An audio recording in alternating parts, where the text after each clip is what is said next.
Hey, what's up? It's me, Lex, back at you with another Pathfinder video. Today I'm going to be covering a small little supplement I wrote a while ago that I realized has just been sitting on my hard drive. I never actually published it or talked about it anywhere. This is a supplement for scrollless magic. To sum it up in short, essentially spellcasters in the game are expected to spend their budget, their portion of the party's wealth on scrolls, a diverse array of them usually, so that they can address various utility situations as well as expand their potency by having more high rank spells in some scrolls. Whenever the going gets rough, they can keep on powering on. They don't have a lot other to spend their gold on in the way of armor. They don't get hit a lot, so they can afford to stay a little behind on that, and they don't use weapons, so this is what they spend their gold on. But this is something that I've seen and heard people kind of struggle to sort of internalize because the rest of the game more or less doesn't have something like this. You'll upgrade your armor, you'll upgrade your weapons, but a fighter isn't expected to be purchasing alchemical bombs or salves or anything like that. And so it can be a challenge. Or alternatively, sometimes there's a narrative reason for scrolls to not exist at all or to be incredibly powerful, something like that. Maybe you just prefer handing them out as rewards that are meant to be exciting and fun. You hand out a rank 7 scroll while the party is still on rank 3 or 4 spells, and then they're able to do this big thing once.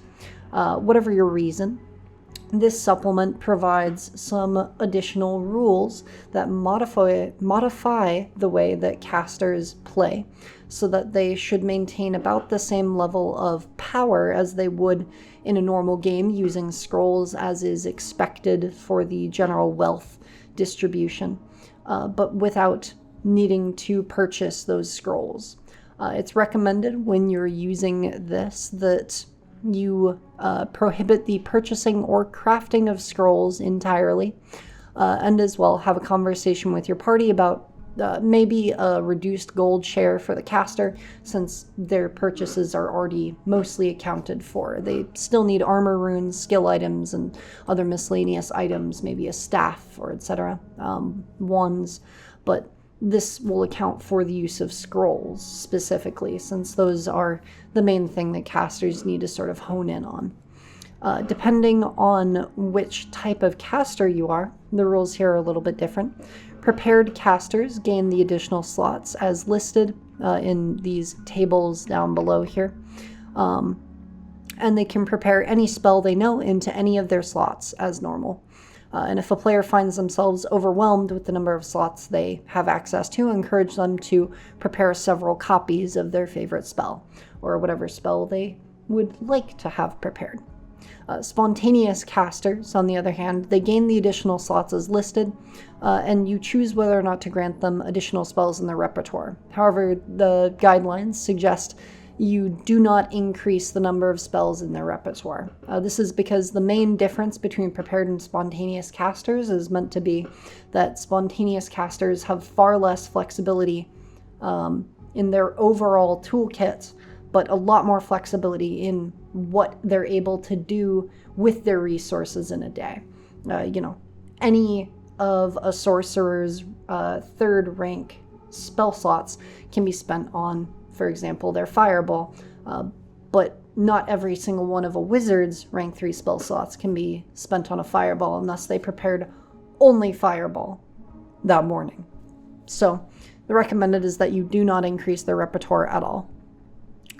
You can, however, still give them a partial increase, just a single additional repertoire spell at each rank. This is to sort of simulate the fact that they should still have some versatility without going overboard. A full increase is the not recommended option, where they gain additional spells in their repertoire for each additional spell slot they gain, as they would normally.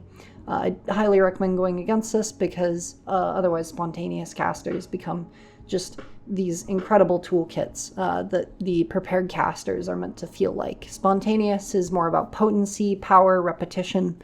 Prepared is more about toolkit and versatility. Now, there's also a note here about archetype casters, so those picking up, for example, the wizard archetype and then all of the magical expertise and breadth feats, as well as following the rules for their spellcasting type, so the prepared or spontaneous up here.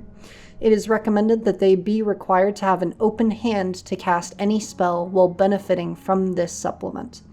So bringing back the free hand for material spells, in quotes there, but for all spells if it's from archetype casting. As most of their spell casting breadth is going to be coming from the supplement here, it's providing them a lot more spell slots.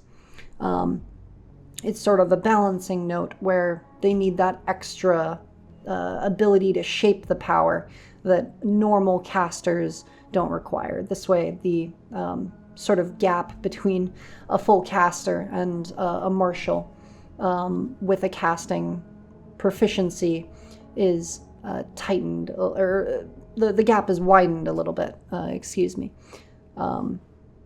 This way, for example, the fighter has to make some sacrifices if they want to be able to cast spells in the middle of combat.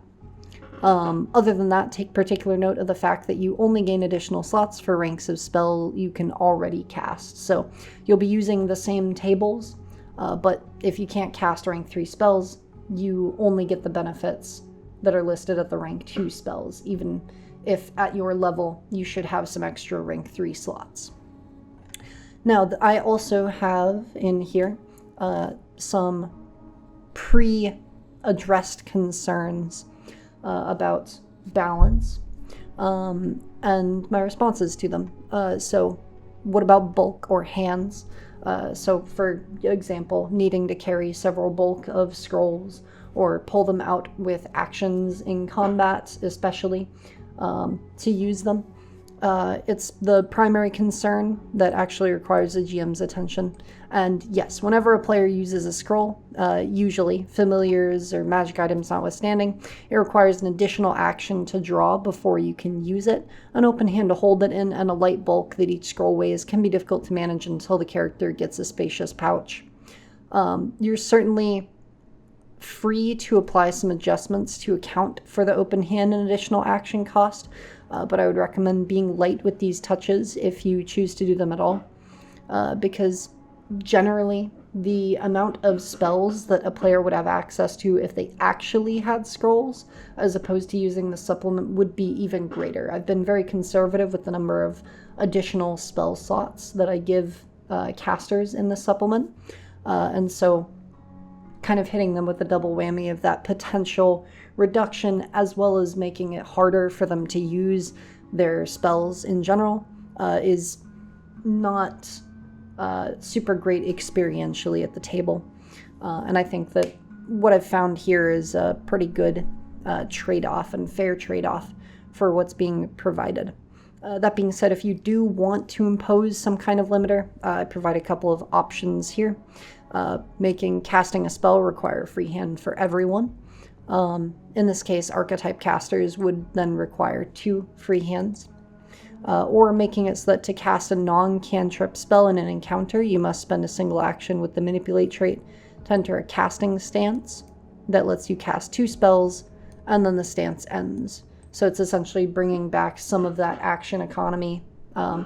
These are both very hacked together solutions. They feel kind of awkward and artificial. I still recommend just accepting that there are some benefits and some drawbacks to using this supplement, and for many players this is going to feel mostly like benefits. And then another concern when looking at the tables is that there are too many slots. The slots do look very generous on the table, but I do assure you, as far as the amount of scrolls that a caster should have access to by each level, it is accounted for and is conservative. They would have access to more spells were they using scrolls and had access to scrolls rather than just casting them straight from this supplement. Now, moving on to the application, this is just some tips for applying the following tables. The tables on the following page provide spell slot count modifiers in the forms of addition, so plus X, or replacement XX. Additive modifiers, so the plus X, add the listed number of slots to your default slot count at that level. And replacement replaces your default amount of slots with the listed value. The modifiers are class agnostic, so the only consideration for which adjustment to apply is what the character's budget would be spent on. So a good rule of thumb is that if the character's cut of the gold provides them at least one fully upgraded weapon instead of armor, they gain the Gish roll table adjustments. And if their cut of the gold only provides them with one or the other of the above, so only a weapon or a set of armor, not both, they gain the caster roll adjustments. If someone tries to kind of get around these restrictions, you're the GM, you should be able to see that and talk to them honestly about it. And that's about all there is to say as far as that's concerned. These are the two tables.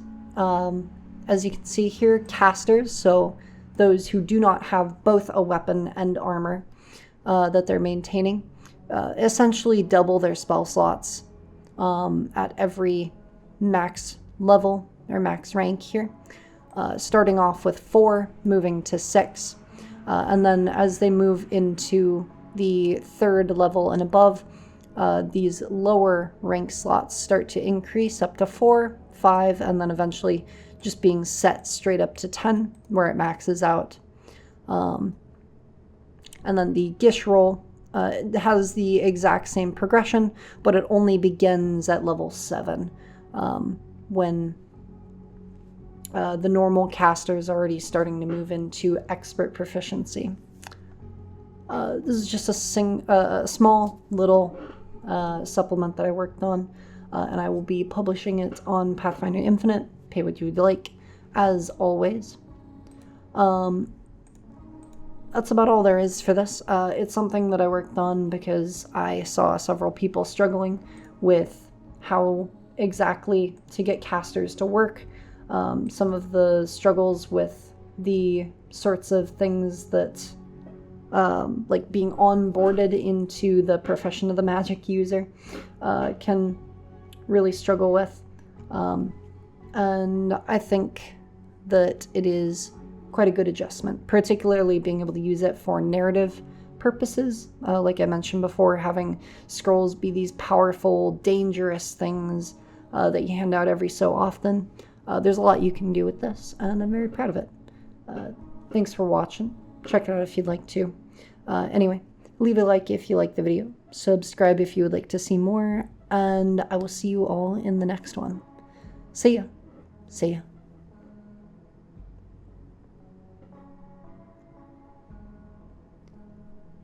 Thank you to my Ko-fi supporters, donating at the monthly few bucks support tier. We have Max Magnus, 20,019, Streggy, Taran, Phoenix FH, and Kizo. I really appreciate it. Thank you. I also wanted to let everyone know that sometime in the coming weeks here, I am going to be participating in Venion Reforged's Gauntlet Invitational. It's a race to clear the first floor of the Gauntlets with an over-leveled character and a set budget. I'm looking forward to participating in that event and seeing how it goes for everybody else as well. And I hope you head on over to their channel, which I'll also link down below, so that you can see how things go. They have some really awesome videos. Campaign diaries are what they're called. They're very evocative to me of like storytime animation videos, if you ever watch those for things like D&D, mostly because of how popular it is. It gets a lot of animators making things for it, but they're very easy videos to consume that kind of bring you into the story, but without being too burdening or boring like a live play would be. Anyway, see ya. Again, see ya.